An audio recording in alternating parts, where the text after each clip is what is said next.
ایک نسل کماتی ہے، ایک اجاڑتی ہے، آپ کی آمدن کم ہو جاتی ہے، آپ کے مزاج مختلف ہو جاتے ہیں۔ ہر وہ بندہ جو اپنی زندگی میں عروج پانا چاہتا ہے، وہ بیوی کو شوہر کے مقدر سے ملنا شروع ہو گیا۔ السلام علیکم ناظرین، آج کے وظیفے میں ہم بہت اہم موضوع ڈسکس کرنے جا رہے ہیں۔ جیسا کہ اکثر لوگوں کو آپ نے یہ کہتے ہوئے سنا ہوگا کہ فلاں شخص فلاں کام کرتا تھا، بات نہیں بنتی تھی لیکن راتوں رات امیر ہو گیا، یا فلاں شخص نے بہت عرصہ محنت کی، کوئی نہیں جانتا تھا لیکن اچانک مشہور ہو گیا۔ تو یہ جو کام ہے، یہ جو دام ہے، یہ آپ پہ عاشق کیسے ہوتا ہے، آپ کے گرد یہ کیسے گھومتا ہے، یہ جاننے کے لیے ایک ایسا طلسماتی وظیفہ جس کا ذکر کچھ دن پہلے سید محمد علی زنجانی صاحب فرما رہے تھے، تو ہم نے سوچا، ہم نے ریکویسٹ کی کہ یہ وظیفہ آپ تک بھی پہنچایا جائے۔ اس کے محرکات کیا ہیں، اس کا کیا طریقہ ہے اور اس کے فوائد کیا ہیں، وہ جانیں گے سید محمد علی زنجانی صاحب سے۔ بہت شکریہ بخاری صاحب۔ اور اس میں کوئی شک نہیں کہ اللہ جس کو چاہے عزت دے، جسے چاہے ذلت دے، لیکن میرا ایمان یہ ہے کہ اللہ اپنے جس نے ہمیں تخلیق کیا ہے، وہ انسان کو بار بار موقع دیتا ہے کہ وہ اپنی زندگی میں آگے بڑھے، آگے نکلے۔ اور زندگی بھی اور مقدر بھی، تقدیر بھی، بخت بھی انہی لوگوں کا ہمیشہ بلند رہتا ہے جو اپنے کام سے عشق کرتے ہیں، اپنے کام سے محبت کرتے ہیں، اپنی ذات کے اندر موجود ان خوبیوں کو تلاش کرتے ہوئے اپنی زندگی کو بہتر کرنے کی کوشش کرتے ہیں۔ کئی دفعہ ایسا ہوتا ہے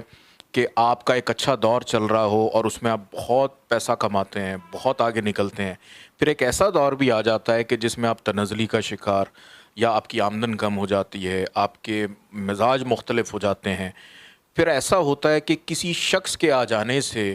اس کے اچھے نصیب سے بھی آپ کا کام اچھا ہو جاتا ہے، یا آپ کے گھر میں کوئی بچہ پیدا ہوا، اس کے پیدا ہو جانے کے بعد آپ کی زندگی میں ترقی شروع ہو گئی، یا شادی کے بعد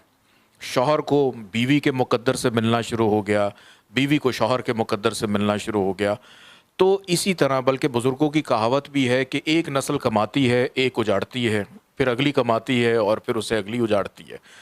تو کیوں نہ آج میں ایک ایسا وظیفہ اور ایسی تسبیح کہ آپ کی زندگی کے جو بھی حالات چل رہے ہیں وہ تو آپ ذائچے سے بہتر معلوم کر سکتے ہیں کہ آپ کا اچھا دور، اچھا وقت کس ایج میں، کس مہینے میں، کس سال میں ہوگا، تاکہ آپ اس وقت میں اپنے کاموں کی بنیاد رکھیں۔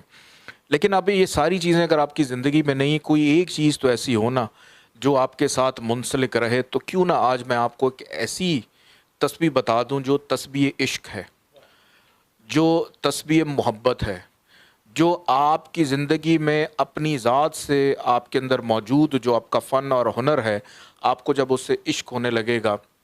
تو اللہ پاک کی ذات آپ کے لیے آسانیاں بھی پیدا کرے گی۔ اور سب سے مزے کی بات یہ کہ بخاری صاحب اس کو پڑھ لینے کے بعد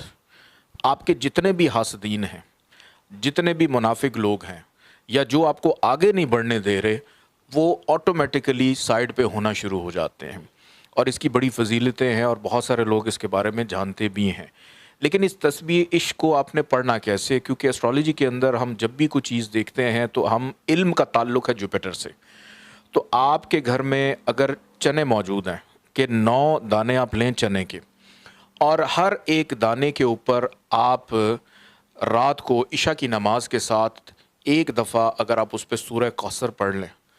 اور پھر اس کے بعد دوسرے دانے پہ آپ سورہ کوثر پڑھ لیں، پھر اسی طرح تیسرے پہ، چوتھے پہ، اور 9 دانوں کے اوپر اگر آپ سورہ کوثر پڑھ لیتے ہیں اول آخر 14 دفعہ درود پاک کے ساتھ، اور ان 9 دانوں کو آپ صبح کسی پرندوں کو ڈال دیں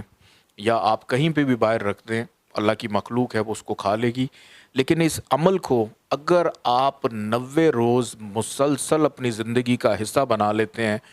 تو پھر مجھے کہنے کی ضرورت نہیں ہے، اس کے جو